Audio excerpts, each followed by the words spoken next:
Welcome to विद्यार्थी tutorials के इस ऑनलाइन प्लेटफॉर्म पे आप सभी का स्वागत है। देखिए ये जो वीडियो है ये है क्लास नाइन्थ के चैप्टर नंबर फर्स्ट के लिए हिंदी मीडियम वाले बच्चों के लिए जो हमारे कंटिन्यू जो वीडियो चल रहे हैं फर्स्ट चैप्टर के उसके बाद का वीडियो है ये। देखिए अगर मैं रिवीजन की बात करूँ तो अपने फर्स्ट चैप्टर में अब तक क्या क्या देखा, ये लगभग अपना लास्ट वीडियो है। इसके बाद अपन अगर ज़्यादा अच्छा रहा रेस्पॉन्स तो अपन क्या करेंगे, अपन इसके क्वेश्चन आंसर का भी वीडियो बनाएंगे। देखिए अगर फर्स्ट चैप्टर से लेकर अब तक अपन ने क्या क्या देखा बेटा, अपन ने देखा पदार्थ। पदार्थ किस कहते हैं किसे हैं, पदार्थ किसे कहते हैं, पदार्थ किससे मिलके बना हुआ होता है। तो अपन ने देखा सर पदार्थ जो है वो अणुओं से मिलके बना हुआ है, अवयवी अणु जिसको बोलते हैं उनसे मिलके बना हुआ होता है। इनके कुछ अपने गुण देखे, अच्छे से गुण देखे, अपने इन तीनों गुणों को अच्छे से देखा, याद रखना इंपॉर्टेंट है ये। फिर हमने देखी अवस्थाएं, क्या देखी बेटा, अवस्थाएं। अवस्थाओं के अंदर अपन ने देखा कि क्या हम इन अवस्थाओं को, चाहे ठोस द्रव्य और गैस है, इनको अंतर परिवर्तन किया जा सकता है। क्या किसी पदार्थ की ठोस अवस्था से उसको द्रव्य अवस्था में परिवर्तित किया जा सकता है। तो अपन ने ये देखा अवस्था परिवर्तन। अवस्था परिवर्तन में अपने देखा है कि सिर्फ दो प्रकार किससे किया जा सकता है। एक तो किया जा सकता है कैसे, तापमान के द्वारा, एक हो सकता है दाब के द्वारा। एक तो हो गया टेम्परेचर यानी कि तापमान, दूसरा हो गया दाब। अपन ने देखा था जब अपन तापमान बढ़ाते हैं बेटा तब अपन दाब को क्या रखते हैं, स्थिर। जब दाब की बात करते हैं तो तापमान को क्या रखते हैं, स्थिर। इस तापमान के अंदर अपन ने देखा था गलनांक, हिमांक, क्वथनांक सब कुछ अपन ने देखा था। हाँ एक बात और बेटा कि फर्स्ट चैप्टर के जो नोट्स है वो उसके लिए आपको आपके इस वीडियो के नीचे एक लिंक दे दी जाएगी साइट की, उस पर जाके आप क्या कर सकते हो, इजीली इसको पढ़ सकते हो। वहाँ पे भी आप कमेंट कर सकते हो कि सर यहाँ ये नोट्स कैसे लगे आपको, उसमें क्या अच्छा है क्या बुरा है, आप मुझे वहाँ पे बता सकते हैं। तो मैं बात कर रहा बेटा टेम्परेचर की। टेम्परेचर में क्या आपने देखा, हिमांक, गलनांक, क्वथनांक देखा। फिर अपने देखी गुप्त ऊष्मा। गुप्त ऊष्मा अपने दो तरह की देखी थी, एक देखी थी अपने गलन की गुप्त ऊष्मा और एक देखी थी अपने वाष्पीकरण की गुप्त ऊष्मा, जो कि आपके लिए यहाँ से इंपॉर्टेंट है। यहाँ से फिर आपका इंपॉर्टेंट वाला पार्ट शुरू होता है ये दाब के अंदर। अपने देखा था कि सर अपन जब अपन दाब लगाते हैं तो किसी भी गैस को जो है हम क्या कर सकते हैं, द्रवित कर सकते हैं। जिसके अपने उदाहरण देखे थे एलपीजी, सीएनजी, द्रवित पेट्रोलियम गैस और संपीड़ित प्राकृतिक गैस, अपन इसके उदाहरण देखे। इसके अलावा अपन ने देखा सूक्ष्म CO2 भी इसका उदाहरण था। इसके बाद अपने क्या देखा था, इसके बाद अपने देखा था बेटा वाष्पीकरण। वाष्पीकरण क्या होता है, अपने इसे देखा था कि सर किसी द्रव्य का उसके क्वथनांक से पहले ही किसमें चेंज हो जाना, गैस में परिवर्तित हो जाना, वाष्पीकरण कहलाता है।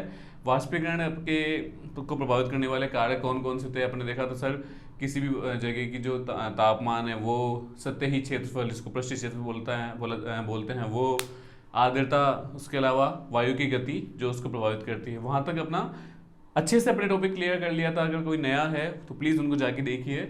ऐसा कुछ भी नहीं है जो इस चैप्टर में इससे बाहर आएगा, या कुछ ऐसा है जो इनसे बाहर कुछ ही नहीं आएगा। सारे के सारे कंसेप्ट यही रहेंगे। इनकी सहायता आपको इनके क्वेश्चन आंसर्स में बहुत अच्छे से मिलेगी। आज का टॉपिक है बेटा वाष्पीकरण के कारण क्या है, शीतलता, जो ठंडक होती है। तो वाष्पीकरण के साथ क्या होता है बेटा, जब कोई वस्तु वाष्पीकृत करती है, जैसे मान लो जल जो है उसका वाष्पीकरण हो गया है, तो पीछे जो सतह होती है वो क्या हो जाती है, ठंडी हो जाती है। क्या हो जाती है, ठंडी हो जाती है। इसका कारण क्या है, इसका कारण बड़ा ही सिंपल है कि मान लीजिए कोई इंसान है जो उदासीन है। उदासीन मतलब जितनी उसमें अच्छाई है उतनी उतनी उसमें बुराई है, जितनी जितनी अच्छाई है उतनी उसमें बुराई है। अगर उसमें से बुराई निकाल ली जाए तो पीछे क्या रह जाएगी, अच्छाई। इसी कंसेप्ट को याद रखो तो यहाँ पे इसको अपन अच्छे से समझ सकते हैं कि सर क्या होता है, जल, मान लो कोई कपड़ा है जिसके ऊपर जल रखा हुआ है। इस जल को क्या होना है, वाष्पीकरण कृत होना है, मतलब उड़ना है। अब जल जो है ये एक पदार्थ है, पदार्थ जो है वो अणु से मिलकर बना होता है। अणु के अंदर तीनों गुण होते हैं।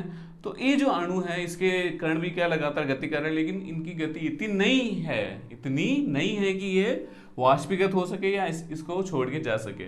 तो कण की गति कैसे बढ़ाई जा सकती है, तो अपने देखा था सर कण की गति है वो निर्भर करती है ऊष्मा पर, कि अगर इस कण को ऊष्मा मिल जाए तो क्या करेगा, इसकी गति बढ़ जाएगी और ये चल जाएगा। यही यहाँ पर होता है। यहाँ पर क्या होता है, वाष्पीकरण क्या होता है, अपन ये भी देखा था कि सर वाष्पीकरण में जो जल है, जो पदार्थ द्रव है, वो क्या करता है, तापमान अपने आसपास के जो वातावरण है उससे तापमान जो है उसके द्वारा क्या करता है, वो उसको लेता है, उसको सोखता है, शोषण करता है, उसका अवशोषण करता है और खुद उड़ जाता है। तो ये करेगा, जल के जो अणु हैं वो क्या करेंगे, अपने आसपास के वातावरण से क्या लेंगे, गर्मी। गर्मी लेके खुद तो क्या हो गए, खुद तो हो गए बेटा वाष्पीकृत, खुद तो क्या हो गए बेटा वाष्पीकृत, और पीछे की सतह गर्मी उसमें से निकल चुकी है और क्या हो गई वो ठंडी, क्या हो गई वो ठंडी। समझे आप कि भाई वाष्पीकरण की वजह से ठंडक क्यों होती है, क्योंकि सर वाष्पीकरण की प्रक्रिया के दौरान जो द्रव है उसके अणु है वो द्रव के अणु वातावरण से ऊष्मा लेते हैं और वाष्पीकृत हो जाते हैं, और इस ऊष्मा के ग्रहण के कारण या ऊष्मा के अवशोषण के कारण पीछे का जो वातावरण है उसमें शीतलता आ जाती है, उसमें ठंडक आ जाती है, जो कि जिस कारण वाष्पीकरण की वजह से क्या होती है, शीतलता होती है। अब देखो इसके अंदर ये आपके 2 पॉइंट्स हैं। पहला जो है वो है ये है कि गर्मियों में हमें सूती कपड़े क्यों पहनने चाहिए, ये इसमें लिखा हुआ है, गर्मियों में हमें सूती कपड़े क्यों पहनने चाहिए। सुनिएगा, मान लो किसी इंसान ने सूती कपड़े पहने, तो सूती कपड़े क्या करते हैं, बहुत ही पतले होते हैं। मान लो आपको पसीने आ गए, पसीना आना गर्मी की वजह से पसीने आते ही हैं, तो उसकी वजह से आपका पूरा कपड़ा सूती जो कपड़े हैं वो द्रवित हो गए, मतलब गीले हो गए, आपके गीले हो गए। अब आपके गर्मी के अंदर आपका शरीर कैसा रहता है बेटा, गर्म, और पसीने की वजह से आपका जो बनियान है, वो बनियान है या जो शर्ट है, जो भी आपने वस्त्र पहने, वो क्या हो गया, गीला। अब गीला होने का मतलब उसमें क्या है बेटा, उसमें पानी है, जल है। तो जल क्या होना चाहता है, जल बेटा होना चाहता है वाष्पीकृत, क्या होना चाहता है, वाष्पीकरण चाहता है उसका अपना। तो वाष्पीकरण के लिए उसको क्या चाहिए, उसको चाहिए ऊष्मा, उसको क्या चाहिए, ऊर्जा चाहिए। तो वो क्या करता है, वो आपके शरीर का तापमान, आपके शरीर का तापमान से ऊष्मा लेता है, आपके शरीर के तापमान से ऊष्मा लेके पसीना क्या हो जाता है, वाष्पीकृत हो जाता है। अब आपके शरीर से क्या लिया उसने, तापमान लिया, शरीर से क्या ली, गर्मी, तो आपका शरीर क्या हो, गर्मी आपके शरीर से लेगा तो आपके शरीर में क्या रह जाएगी, ठंडक या शीतलता। इसी वजह से हमें क्या करना चाहिए, सूती वस्त्र पहनने चाहिए। क्यों, क्योंकि सूती वस्त्र में पसीना जो है आसानी से क्या हो जाता है, बाहर की साइड आ जाता है। इसी जगह अगर मान लो आप संश्लेषित या मानव निर्मित कोई कपड़े, नायलॉन का कोट पहन लो या कोई ऐसे पॉलीमर कोई पहन लो, प्लास्टिक जैसा कुछ पहन लो, तो तब क्या होगा, आपकी स्थिति बहुत गंदी हो जाएगी। क्यों, क्योंकि पसीना तो निकलेगा लेकिन उसका क्या नहीं हो पाएगा, वाष्पीकरण नहीं हो पाएगा। जबकि सूती कपड़े में क्या है, पसीना निकल रहा है, उसका वाष्पीकरण होता है। वाष्पीकरण के लिए उस पसीने को जो ऊष्मा चाहिए वो आपके शरीर के तापमान से मिलती है उसको, जिससे आपका शरीर का जो तापमान है वो क्या हो जाता है, ठंडा हो जाता है। इसको याद रखिएगा अच्छे से। इसके बाद दूसरा है बेटा कि बर्फीले जल से बाहर जल की बूंदें हमें दिखाई देती है। वो क्यों दिखाई देती है, देखिए, एक मतलब मैंने एक गिलास लिया, उस गिलास के अंदर मैंने क्या कर दिया, उस गिलास के अंदर मैंने बहुत ही ठंडा बर्फीला जल डाल दिया, जिसमें बर्फ भी मान लो थोड़ी बहुत है। ये मैंने गिलास लिया, बेटा गिलास में कोई छेद तो नहीं है ना, बिल्कुल छेद नहीं है सर।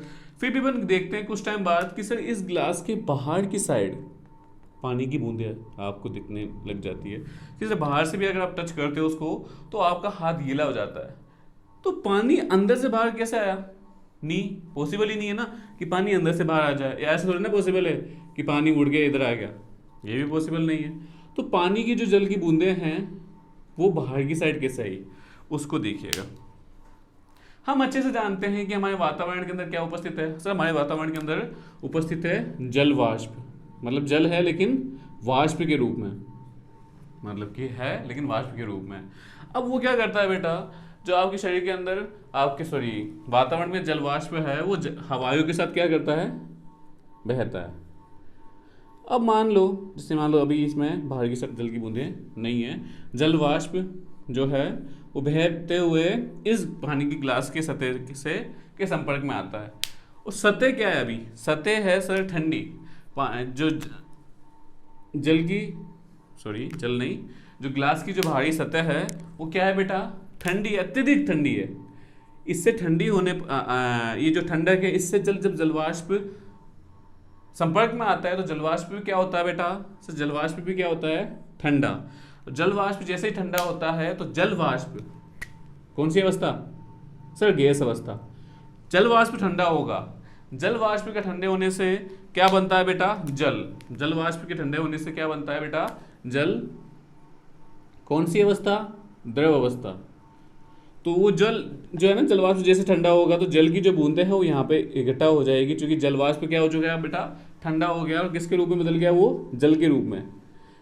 जल वाष्प समझते हो ना आप। जैसे अभी भी अगर मैं बात करूँ कि ये जो आपको दिख रहा है सामने, जो स्पेस है, जो वातावरण दिख रहा है, जिसमें हाथ या इस बोर्ड से लेकर आपके इस कैमरा तक बीच में जो भी है इसमें भी जल वाष्प है, जल वाष्प है, लेकिन आपको दिख नहीं रहा है। अगर ये भी इसका यहाँ पे एक मैं ग्लास रख दूंगा तो जल वाष्प जैसे उसके संपर्क में आएगा तो जल वाष्प क्या हो जाएगा बेटा, ठंडा वो बदल जाएगा जल में, और जल की बूंदें आपको दिखाई देने लग जाएगी जल के गिलास के बाहर की साइड।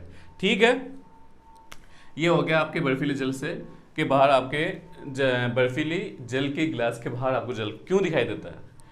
इसके बाद है बेटा आपके चैप्टर हो गया खत्म। चैप्टर के अंदर मैंने आपको बताया था कि पदार्थ की 5 अवस्थाएं होती है, ठोस, द्रव्य और गैस। उसके अलावा 2 अवस्थाएं और होती है जिसके बारे में अपन अच्छे से देखना चाहते थे। एक तो है आपके प्लाज्मा, दूसरी है आपके बोस आइंस्टीन कंडेंसनेट, है ना, कंडेंसनेट। पहले अपन बात करते हैं प्लाज्मा की। प्लाज्मा क्या होते हैं, तो देखो चैप्टर की बात अपन ने की थी पदार्थ से। पदार्थ क्या होते हैं, अणु क्या होते हैं, अणु के गुण।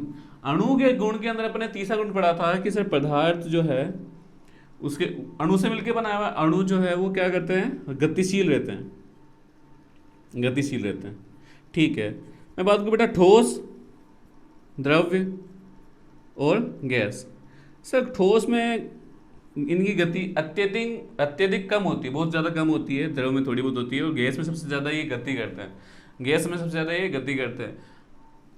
जो प्लाज्मा अवस्था होती है वो गैस से जस्ट आगे की अवस्था होती है। यदि इसमें क्या होता है कि जो अवयवीकरण होते हैं ना, वो उनके पास ऊर्जा सर्वाधिक रहती है, और वो उनके अंदर जो गति की अवस्था होती है वो सर्वाधिक रहती है, मतलब लगातार गति करते रहते हैं, लगातार क्या करते रहते हैं, गति करते रहते हैं। और उनकी जो अंदर बता ही रही है कि उनमें ऊर्जा अधिक रहती है। इसको आप अपने आसपास हर जगह देखते हो, जैसे आपने मतलब आपने देखो ट्यूबलाइट देखी हो, देखिए जो ट्यूबलाइट होती है उस ट्यूबलाइट के अंदर क्या होता है, अगर जैसे मान लो किसी ने तोड़ के देखी हो तो आपको पता है कि अंदर कुछ भी नहीं होता। ऐसा नहीं है कि यहाँ से लेकर यहाँ तक कोई तार जुड़ा हुआ होता है, नहीं, यहाँ से लेकर यहाँ तक कोई तार जुड़ा हुआ नहीं होता। ओनली एंड ओनली हवा, मतलब कुछ नहीं है इसके अंदर, आप देखते हो खाली पड़ी है। लेकिन जब भी आप इसको ऑन करते हो, जैसे मान लो अभी जो CFL की बात करूं तो CFL होता है, CFL होती है, CFL होती है, वो भी ऐसी होती है कि अंदर की साइड खाली होती है। ये क्या होता है, जब आप उसको बिजली में कनेक्ट करते हो तो इसके अंदर की साइड जो कण है ना, वो कण इतनी ज़्यादा क्या हो जाता है, उनमें गति आ जाती है कि वो लगातार इतनी गति करते हैं कि उनमें से रोशनी निकलने लग जाती है, इसकी दीवारों पे एक तरह का पेंट होता है। तो ये अच्छा एग्जाम्पल है प्लाज्मा का, ठीक है, आपको याद रखना है। लेकिन प्लाज्मा के अंदर इंपॉर्टेंट बात पता है क्या है, मैं बोलूँ कि ब्रह्मांड के अंदर जितने भी जो पदार्थ है वो सबसे ज़्यादा किस अवस्था में पाए जाते हैं। तो आप बोलोगे सर ठोस, द्रव्य, सर गैस बोलो आप कि सर हर जगह गैस तो रहती है, तो गैस। मैं बोलूँ बेटा कि ब्रह्मांड के अंदर कोई भी जो पदार्थ है, सर्वाधिक मात्रा में जो अवस्था है ना पदार्थ की, ना तो ठोस है, ना द्रव्य है, ना गैस है, सबसे ज़्यादा जो अवस्था है पदार्थ की ब्रह्मांड के अंदर वो है प्लाज्मा। जितने भी आपको जो तारे दिखते हैं, तारों के अंदर से जो रोशनी आ रही है ना, तारों के अंदर से, अब मैं बात करूँ सूरज के अंदर जो रोशनी आ रही है तो वो जो जल रहा है ना, तो वो अंदर क्या है, कौन सी अवस्था है उसकी जो सतह पर जो दिख रही है सूरज की सतह पर, ना तो ठोस है, ना द्रव्य है, ना गैस, वो प्लाज्मा की अवस्था है, जहाँ के ऊपर जो कण है उनमें इतनी गति है कि वो वहाँ से गति करते हुए यहाँ तक आ जाते हैं, सूरज से यहाँ पे जो रोशनी आती है वहाँ यहाँ तक आ जाते हैं। ठीक है, ना हो गया प्लाज्मा। अब बोस आइंस्टीन कंडेंसेट की बात करें तो बेटा इसके लिए सबसे इसमें दो वैज्ञानिक थे। एक तो थे बेटा आपके बोस, जिसमें आपके इंडिया के सत्येंद्र नाथ बोस, और दूसरे हैं आइंस्टीन, जिसमें आपके अल्बर्ट आइंस्टीन। दोनों का नाम इसमें आता है। ये जस्ट इसकी उल्टी है कि मान लो किसी पदार्थ को मैंने बहुत ही ठंडा कर दिया, मतलब अत्यधिक ठंडा कर दिया। अब किस पदार्थ को, एक ऐसी गैस, ऐसा कोई मैंने गैस ले लिया, ऐसा कोई पदार्थ ले लिया जिसका घनत्व बहुत ही कम है, मतलब कि नॉर्मल जो होता है उससे बहुत ही कम है, उसको अगर मैं बहुत ही ज़्यादा ठंडा कर दूं, अत्यधिक मतलब परम ताप पे ठंडा करूं, 0 डिग्री केल्विन पर गर्म करूं, तब हमें लगभग 0 डिग्री केल्विन पे, तो तब हमें प्राप्त होती है बोस आइंस्टीन कंडेंसेट जो अवस्था है वो प्राप्त होती है। ठीक है, बाकी जो अवस्था है वो तो वातावरण में मिलती है, लेकिन जो ये लास्ट वाली है बोस आइंस्टीन, ये मानव ने ही खुद ही बनाई है, मतलब कि करके देखा ये एक्सपेरिमेंट, ये नेचुरली अब तक नहीं थी। इसके लिए भी हाल फिलहाल क्या मिला था, कुछ लोगों को नोबेल प्राइज़ भी मिला था। ठीक है, तो ये हो गया अपना चैप्टर हो गया खत्म। अपन फटाफट से क्या करते हैं, चैप्टर के जो बीच वाले जो क्वेश्चन आंसर्स है उसको अपन देख लेते हैं। ठीक है, अगर बेटा मैं चैप्टर के बीच के क्वेश्चन आंसर्स की बात करूँ तो सबसे पहला जो क्वेश्चन था, मैं क्वेश्चन देखूंगा हमारे लैपटॉप के अंदर। ठीक है, इसमें जो सबसे पहला क्वेश्चन था आप अपनी बुक में देख सकते हो कि निम्न में से पदार्थ है कुर्सी, वायु, स्नेह, गंध, घृणा। तो बेटा आपको सिंपल सा है कि जो पदार्थ है वो जगह घेरता है, उसका कुछ वजन होता है। तो कुर्सी सोचो आप, बिल्कुल। वायु बिल्कुल, स्नेह जगह घेरता है। या मैं बोलूँ इसके अलावा जो गंध, अब गंध नहीं है, गंध भी नहीं है, क्योंकि गंध ना तो इसका क्या कोई द्रव्यमान है कि यार आज तो मैं 4 किलो दुर्गंध लेके आया हूँ या 4 लीटर दुर्गंध लेके आया हूँ, उसका कोई वो नहीं होता ना। इसके अलावा बात करूँ मैं बादाम, एग्जैक्टली बादाम है। अगर बात करूँ उसके बाद विचार, आपके आज विचार का अगर आप आचार बना लो तो शायद वो पदार्थ हो जाए, लेकिन विचार तो नहीं है खैर। और शीत ठंडक नहीं है। नींबू पानी में पानी है, बिल्कुल पदार्थ है। नींबू पानी के बाद अगर बात करूं मैं बेटा, इत्र की सुगंध भी नहीं है, बिल्कुल भी नहीं है। दूसरा जो सवाल है बेटा वो है निम्न प्रेक्षण के कारण बताइए। गरम गरम खाने से जो गंध होती है वो कुछ दूरी पर आपको आ जाती है, जबकि ठंडे खाने में नहीं आती है। उत्तर आप सभी को पता है, मुझे वापस दोहराने की आवश्यकता नहीं है कि सर पदार्थ की जो गुण होते हैं उसमें एक गुण ये होता है कि पदार्थ निरंतर गति करते रहते हैं, जो गति है वो उनकी ऊष्मा पर निर्भर करती है। ऐसा करके पूरा का पूरा अच्छे से मैंने आपको बताया था जो वीडियो नंबर 2 के अंदर था। स्विमिंग पूल में गोताखोर पानी काट पाता है। स्विमिंग पूल में जो गोताखोर पानी काट पाता है, इसका मुख्य कारण क्या होता है, यही प्रदर्शित करता है कि पानी जो है वो पदार्थ है। पदार्थ अवयवी कणों से मिलकर बना हुआ था, और अवयवी कण के अंदर ये गुण होता है कि अवयवी कणों के मध्य कुछ अंतरा आणविक क्या होता है, जगह होती है, ऐसे बोल सकते हैं। अवयवी कणों के मध्य कुछ रिक्त स्थान होता है, उसी का फायदा उठाता है गोताखोर और पानी को काटता है। इसी पानी की जगह ठोस होता तो शायद उन्हीं काट पाता, क्योंकि पदार्थ की जो कण है उनके बीच की जो रिक्त स्थान है वो कम होता वहां पर। ठीक है, पदार्थ के कणों की क्या विशेषताएं हैं, 3 विशेषताएं हैं। मैं बोल के थक गया, आप सुन के थक गए, सबको पता है कि क्या है। ठीक है, इसके बाद जो अगला क्वेश्चन पे आते हैं। अगला क्वेश्चन जो है वो किस पेज पे है, अच्छा ये लिखा हुआ है किसी द्रव के द्रव्यमान, अच्छा घनत्व किसे कहते हैं बेटा, घनत्व होता है आपके m/v, यानी द्रव्यमान और आयतन का जो अनुपात है वो द्रव्यमान कहलाता है आपके। ठीक है, इसके आधार पे आपको बताना है बढ़ते हुए घनत्व के क्रम में आपको लिखना है वायु, चिमनी का धुआं, शहद, जल, चौक, रुई और कॉटन। ठीक है, रुई और कॉटन ये आपको लिखना है। तो इसमें सबसे पहले याद रखना सबसे कम घनत्व जो है वो बेटा हवा का है। किसका है, हवा का होता है। हवा से जो भारी होता है वो होता है चिमनी से जो वायु निकलती है। क्यों, क्योंकि वायु तो वो भी है, लेकिन उस चिमनी की वायु के अंदर कुछ क्या है, कण है, धूल के कण है या कार्बन के कण है, तो चिमनी वाला हो गया, चिमनी की वायु। इसके बाद अगर बात करूं क्या, धुआं, जिसको चिमनी का धुआं लिख लेना यहाँ पर। इसके बाद जो भारी होता है वो होता है बेटा आपके, नेक्स्ट क्या आता है इसके, कॉटन। इसके बाद है आपके कॉटन। ठीक है, कॉटन जिसको रुई बोला है, सॉरी रुई से भारी होता है फिर बचे हुए में से पानी। ठीक है, पानी, फिर शहद, देखिए इसके बाद आएगा आपके पानी से ज़्यादा डेंस, ज़्यादा घनत्व वाला होता है आपके शहद से ज़्यादा घनत्व किसका होता है बेटा, लोहे का नहीं, लोहे से पहले एक और है, वो है आपका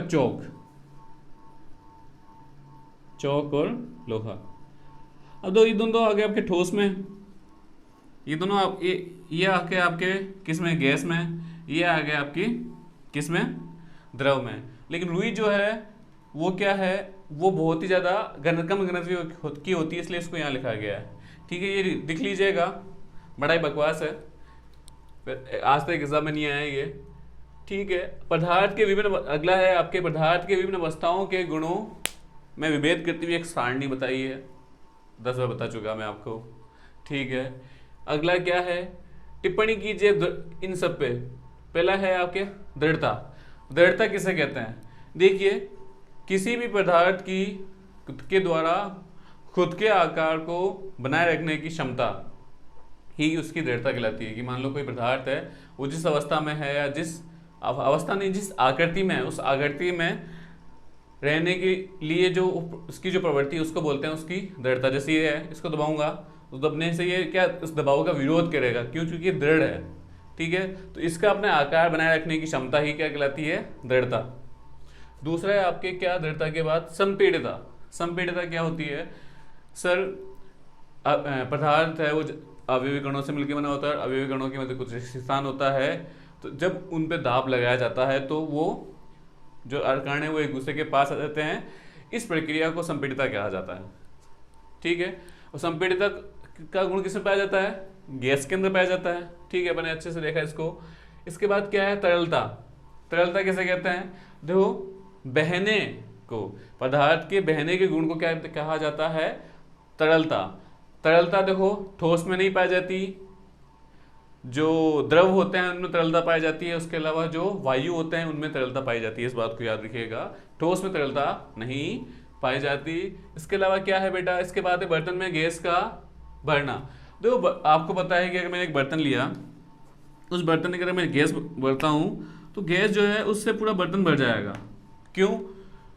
अगर इसी बर्तन में अगर मैं लकड़ी का टुकड़ा डालता तो यहाँ पे रहता, पानी डालता तो सर एक लिमिट तक जाता, लेकिन गैस जो है उसके अवयवी कण जो होते हैं वो उससे से बहुत दूर होते हैं, तो वो क्या करते हैं? पूरे बर्तन में फैल जाते हैं। पूरे बर्तन में क्या करते हैं? फैल जाते हैं। तो ये पूरा बर्तन में फैल जाएगा। ठीक है, और आकार, आकार क्या होता है? आकार का क्या है? आकार के बारे में आप बताएंगे मुझे भी याद नहीं आ रहा। ठीक है, आकार के बाद गतिज ऊर्जा और घनत्व। गतिज ऊर्जा सिंपल सा है, अवयवी कणों की जो गति है वो उनमें ऊर्जा की वजह से होती है और ऊष्मा की वजह से होती है, जिसकी वजह से गति कर पाते हैं। इस प्रकार की जो गति होती है उनको कहा जाता है उसकी गतिज ऊर्जा। और घनत्व सर द्रव्यमान और आयतन का जो अनुपात है उसको क्या कहते हैं? घनत्व कहते हैं। द्रव्यमान और आयतन के अनुपात को क्या कहते हैं अपन? घनत्व कहते हैं। इस बात को याद रखिएगा दोस्तों। ठीक है, अब तक में कोई भी किसी को डाउट है तो कमेंट कर सकता है। ठीक है, इसके जो बचे हुए जो टॉपिक रहेंगे, बचे हुए जो क्वेश्चन आंसर है वो और इस चैप्टर के क्वेश्चन आंसर अपन अगले वाली वीडियो में देखते हैं। टिल देन ध्यान रखिए खुद का, घर से बाहर ना निकले। और हाँ, अगर आपको वीडियो अच्छा लग रहा है तो प्लीज़ कमेंट करके बताएं, लाइक करें, शेयर करें, और जो साइट है उस साइट पर जाके देखें और वहाँ पे भी कमेंट करें कि सर क्या कुछ कमी रह गई है और क्या अच्छा है। ठीक है देन, ओके, शब्बा खैर एंड बाय।